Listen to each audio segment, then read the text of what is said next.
స్నేహితుడిని ఇలా త్రిపాఠి. నిజామాబాద్కి ఉన్న అరుదైన ఘనత గురించి ఇందాక పెద్దలు అందరు చెప్పి ఉన్నారు. మీ అందరితో నా రిక్వెస్ట్ ఏంటంటే ఈ సీఎం కప్ మనం మన జిల్లా స్థాయిలో ఆడిన తర్వాత మనకి రాష్ట్ర స్థాయిలో కూడా ఒక పోటీ ఉంటుంది. సో దాంట్లో కూడా తప్పకుండా మీ అందరూ గెలవాలి, మీ అందరూ ఒక ప్రత్యేక స్థానాలు మన జిల్లా కోసం సాధించాలి అని కోరుకుంటున్నాను.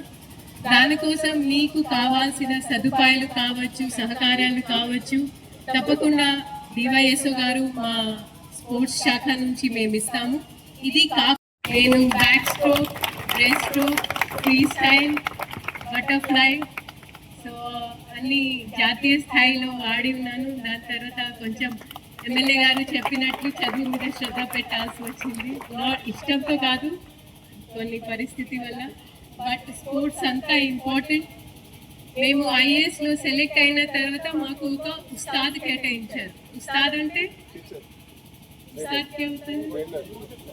ఇన్స్ట్రక్టర్.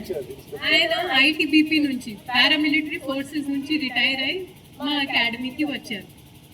ఐఏఎస్లో సెలెక్ట్ అయిన తర్వాత మనసులో ఏముంటుంది, మొత్తం మహారాజా పృథ్వీరాజ్ లాగా మొత్తం ప్రపంచంని గెలిచి ఉన్నాము, అంతే కదా, పైకి ఉంటాము. మళ్ళీ మసూరి వెళ్ళిన తర్వాత ఆ ట్రైనింగ్లో ఉస్తాద్ మార్నింగ్ 4:30కి, మసూరి అంటే విపరీతంగా చలి ఉంటుంది, 6 degrees 0 degrees టెంపరేచర్స్. ఆ టెంపరేచర్లో ఆయన మార్నింగ్ 4:30కి ప్రతి ఒక్క రూమ్కి తన మనిషిని పిలిపించి కింద ఒక 1 kilometer కింద ఒక గ్రౌండ్ ఉండే, రన్నింగ్ గ్రౌండ్, అక్కడికి పిలిచేవారు. సో అప్పుడు అయితే చాలా కోపం వచ్చేది. ఎందుకు ఇప్పుడు ఇవన్నీ క్రీడలు ఐఏఎస్ అయ్యాము, కలెక్టర్ అయ్యాము, కొంతమంది ఎస్పీలు కమిషనర్ అయ్యారు, ఎందుకు ఇవన్నీ స్పోర్ట్స్ మీద అంత focus? But actually me body fit ఉంటేనే మీ మైండ్ ఫిట్ ఉంటుంది. మీ మైండ్ ఫిట్ ఉంటేనే మీరు సరిగా కలెక్టర్ అయినా, ఎస్పీ అయినా, సబ్ కలెక్టర్ అయినా మీరు మంచిగా పని చేయగలుగుతారు. అదేవిధంగా మీకు మ్యాథమెటిక్స్ మీద, స్టడీస్ మీద ఇష్టం ఉన్నప్పటికీ కూడా మీరు ఫిట్ ఉండాలి. ఓకే, మీరు ఫిట్ ఉంటేనే మీరు ఏదైనా సాధించుకోవచ్చు. ఇందాక పెద్దలు నిఖార్ జరీన్ గారి గురించి చెప్పారు. ఎంతమందికి మొహమ్మద్ సిరాజ్ గురించి ఐడియా ఉంది? అందరికీ ఉంది. ఎందుకు ఉంది? ఆయనకి కూడా ఒక గ్రూప్ 2 పోస్ట్ వచ్చింది, డిఎస్పీ అనుకుంటా. He is the only bowler in IPL to get a hattrick. ఆయన 3 వరుసగా క్రమంగా బౌలింగ్ చేసేటప్పుడు he took 3 wickets in IPL. And ఆయన బ్యాక్గ్రౌండ్ తెలుసా మీ అందరికీ? చాలా పేదరికం, చాలా పూర్ కుటుంబానికి చెందిన ఆయన. సో ఎలాంటివి మీరు మీ మనసులో పరిమితి పెట్టాల్సిన అవసరం లేదు. ధనవంతుడు కావచ్చు, సామర్థ్యవంతుడు కావచ్చు, ఒకవేళ మీరు ప్రతిభావంతుడు ఉంటే అదే చాలు. So I wish you all the very best. మీ అందరూ మన రాష్ట్ర స్థాయిలో కూడా మన నిజామాబాద్ జిల్లాకి, మీ కోచెస్కి, మీ టీచర్స్కి మంచి పేరు తీసుకొని రావాలి అని కోరుకుంటూ I wish you all the very best. ప్రత్యేకంగా చిన్నారిని చూసి అయితే చాలా సంతోషం అనిపిస్తుంది. గ్రామ స్థాయి 1, మండల స్థాయి, అసెంబ్లీ స్థాయి, జిల్లా స్థాయి, రాష్ట్ర స్థాయి 5 దశల్లో ఈ యొక్క టోర్నమెంట్ నిర్వహిస్తున్నారు మ్యామ్. వచ్చింది అసెంబ్లీ స్థాయి, వచ్చింది జిల్లా స్థాయి, వచ్చింది రాష్ట్ర స్థాయి వచ్చింది మేడం. మీరు చేయవలసిందల్లా రెగ్యులర్ గా మీ యొక్క కోచ్లతో ప్రాక్టీస్ చేయడము. నిజామాబాద్ కి లాస్ట్ ఇయర్ చాలా మంచి రిజల్ట్స్ వచ్చినాయి మ్యామ్.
సుఖీ